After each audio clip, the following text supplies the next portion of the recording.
కరూరుపై CBI విచారణ జరపాలి. కరూరు అంటే తొక్కిసలాట. విజయ్ టీవీకే సభలో తొక్కిసలాట, 40 మందికి పైన చనిపోవటం. ఈ విషయంలో సుప్రీంకోర్టు ఇచ్చిన ఆదేశం ఇది. సిబిఐ విచారణ చేయాలి. సిట్ను వేసింది రాష్ట్ర ప్రభుత్వం. సిట్ వేస్తే కుదరదు.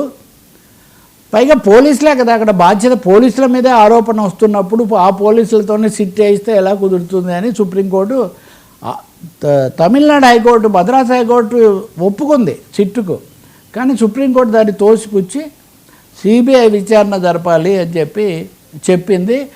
సుప్రీంకోర్టుకు వెళ్ళింది టీవీకే. ఇక్కడ ఆసక్తికరమైనది ఏంటంటే ఇందాక మనం మాట్లాడినట్టే సిబిఐ విచారణ జరపాలని టీవీకే వాళ్ళు అడుగుతున్నారు.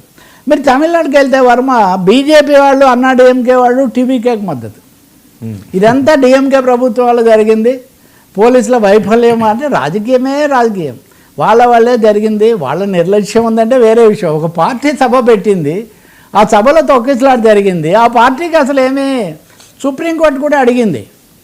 అదే స్థలంలో అన్నా డిఎంకే సభ పెడతానంటే మీరు అనుమతి ఇవ్వలేదు. విజయ్కి ఎందుకు ఇచ్చారు? టీవీకే అంటే జాగ్రత్తలు తీసుకుంటాము ఇదంతా అన్నారు కాబట్టి మేము పెట్టాము అంటే కుదరదు, సిబిఐ విచారణ జరపాలి అని చెప్పారు.